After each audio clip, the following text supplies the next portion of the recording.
L'Afrique du Sud, déchirée par des violences raciales, la mort d'un fermier blanc a engendré des manifestations dans le pays.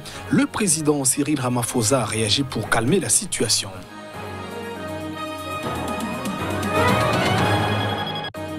Au Nigeria, l'effondrement d'un immeuble a fait 8 morts.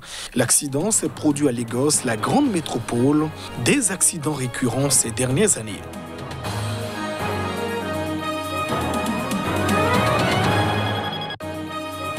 Et puis, la traversée de la Méditerranée continue d'être fatale pour cet immigrant. Au moins 11 corps ont été repêchés au large de la Tunisie, mais pas de quoi décourager les candidats. Plusieurs personnes manquent aussi à l'appel. Voilà pour le sommaire de cette édition. Bienvenue dans ce journal. En Afrique du Sud, 2 suspects noirs ont été arrêtés après le meurtre d'un fermier blanc suivi d'une manifestation virulente. Le président de la République, Cyril Ramaphosa, a donc appelé ce lundi au calme, soulignant que ces tensions raciales rappellent les tristes souvenirs de l'apartheid. Les détails. Cyril Ramaphosa a laissé passer le week-end pour s'exprimer après cette montée de tension tout au long de la semaine dernière. La séquence avait culminé vendredi avec une accusation de terrorisme portée contre le meneur présumé d'une manifestation de fermiers blancs qui avait mis le feu à une voiture de police devant le tribunal où étaient entendus les suspects noirs du meurtre d'un fermier blanc. Dans la foulée de cette accusation, des voix, notamment dans l'opposition blanche, s'étaient indignés que le fermier blanc soit ainsi traité, accusant à leur tour la justice de biais racial. Il serait naïf de partir du principe que les relations raciales dans les zones rurales sont harmonieuses depuis l'avènement de la démocratie, écrit le président Cyril Ramaphosa dans un communiqué publié par la présidence. Mais si nous n'abordons pas cette question de façon ouverte et honnête, elle restera une plaie purulente qui menace la cohésion sociale. Juste-il, ce qui s'est passé à Sénégal montre à quel point le brasier de la haine raciale peut facilement être allumé, poursuit le président. Nous devons résister à toute tentative d'utiliser les crimes dans les fermes pour mobiliser des communautés selon les lignes raciales, plaide encore Cyril Ramaphosa. Le président a rappelé que, dans un contexte de forte criminalité affectant le pays, la majorité des victimes de crimes violents restent noires et pauvres. Mais les manifestations à Sénégal, dans la foulée du meurtre de Brandine Horn, montrent que nous ne sommes pas débarrassés des divisions et des méfiances du passé, insiste le président. Ces derniers mois ont été émaillés de nombreuses manifestations pour dénoncer une augmentation des agressions et des meurtres, principalement contre des Blancs, dans les zones rurales. Au Nigeria, les autorités ont annoncé ce dimanche la dissolution d'une unité spéciale de la police, une unité controversée après une semaine de forte mobilisation. Mais cela n'a pas donc empêché une nouvelle manifestation ce lundi. Les précisions. Après une semaine de mobilisation, l'inspecteur général de la police nigériane a finalement annoncé le démantèlement de la brigade anti-braquage SARS, la brigade spéciale de répression de vol, conformément aux demandes des manifestants. Mieux encore, le chef de la police promet la création d'un groupe d'enquête chargé de se pencher sur les crimes commis par la police contre les citoyens qui inclura la société civile. Des déclarations qui vont certes dans le sens des demandes de la société civile, mais il faudrait encore que ces promesses se concrétisent, clament un bien de concitoyens nigériens. Car des réformes de la police avaient déjà été annoncées en 2017 et 2018 sans jamais aboutir, se désole plus d'un. Chercheurs et activistes rappellent que la dissolution de la brigade controversée ne règle pas la question des violences policières au Nigeria, qui sont monnaie courante, quelle que soit l'unité concernée. Depuis peu, les Nigérians exigeaient la dissolution de la SARS, une unité spécialisée pour les crimes importants, vol, assassinat, parfois kidnapping, mais accusée d'extorsion de la population, d'arrestations illégales, de torture et même de meurtre. La contestation est née sur les réseaux sociaux après la diffusion d'une vidéo montrant des agents présumés de la SARS tuant un homme dans l'état du Delta au sud du pays. Elle a rapidement pris de l'ampleur lorsque la plupart des célébrités du pays se sont engagées dans le mouvement End SARS Now. La police s'engage désormais à reconquérir la confiance des populations. Et on reste toujours au pays le plus peuplé d'Afrique pour parler de ces 8 personnes qui ont été donc tuées dans l'effondrement d'un immeuble en construction. C'était donc à Lagos, la capitale économique du pays, du Nigeria. Un énième drame qui a fait aussi plusieurs blessés. Un immeuble de 3 étages en construction s'est effondré ce dimanche à Obalande, un quartier populaire de Lagos. L'accident a fait 8 morts et 10 blessés selon les secours et les causes de l'effondrement ne sont pas encore établies. L'effondrement de bâtiments est une tragédie fréquente au Nigeria, le pays le plus peuplé d'Afrique, où des millions de personnes vivent dans des immeubles délabrés et où la législation concernant la construction est régulièrement bafouée. 13 personnes sont mortes en juillet dernier à Jos, dans le centre du Nigeria, lorsque l'immeuble résidentiel de 3 étages s'est effondré après des pluies torrentielles. Plus tôt, en mars, 20 personnes sont mortes dans l'effondrement à Lagos d'un immeuble qui abritait une école maternelle et primaire.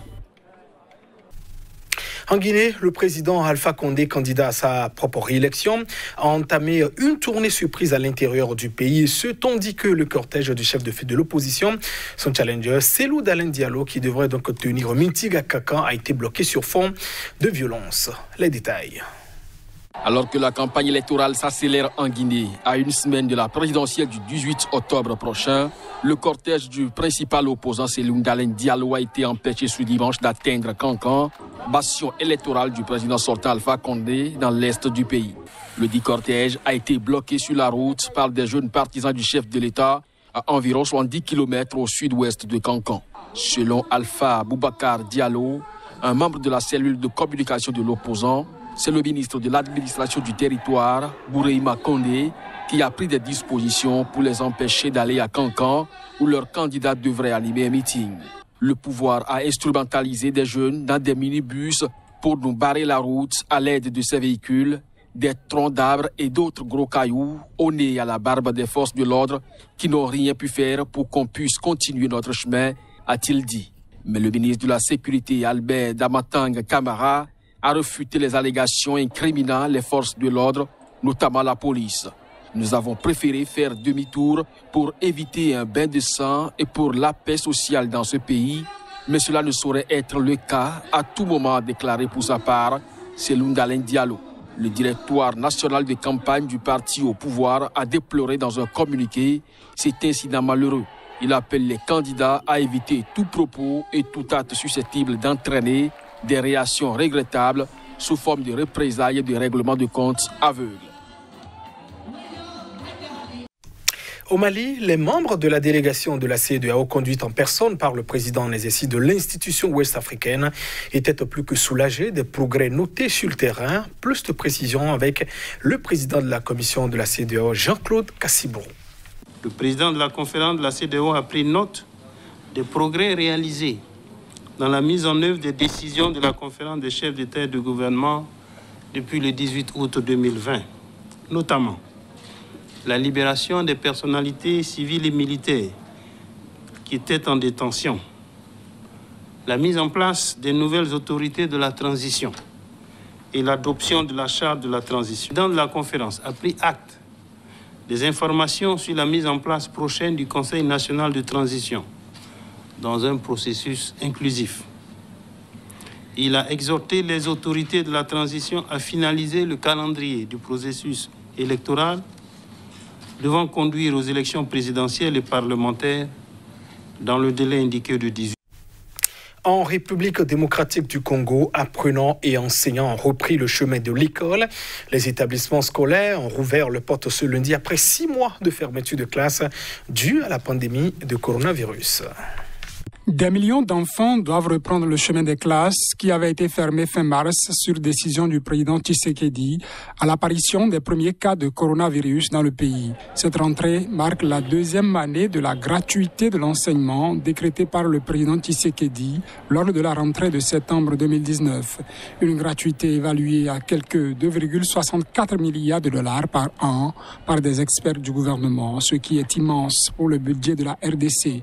Au 11 septembre, les recettes budgétaires totales de l'État ne dépassaient pas 2,5 milliards de dollars selon les chiffres de la Banque centrale du Congo. La Banque mondiale avait annoncé il y a quelques mois 800 millions de dollars pour financer l'éducation en RDC. D'autres défis attendent le gouvernement de Tshisekedi. Dans plusieurs provinces, des mouvements de grève d'enseignants ont été annoncés par des coordinations syndicales comme au Congo central au sud-ouest, où il est décrété l'opération École sans enseignants à partir de lundi.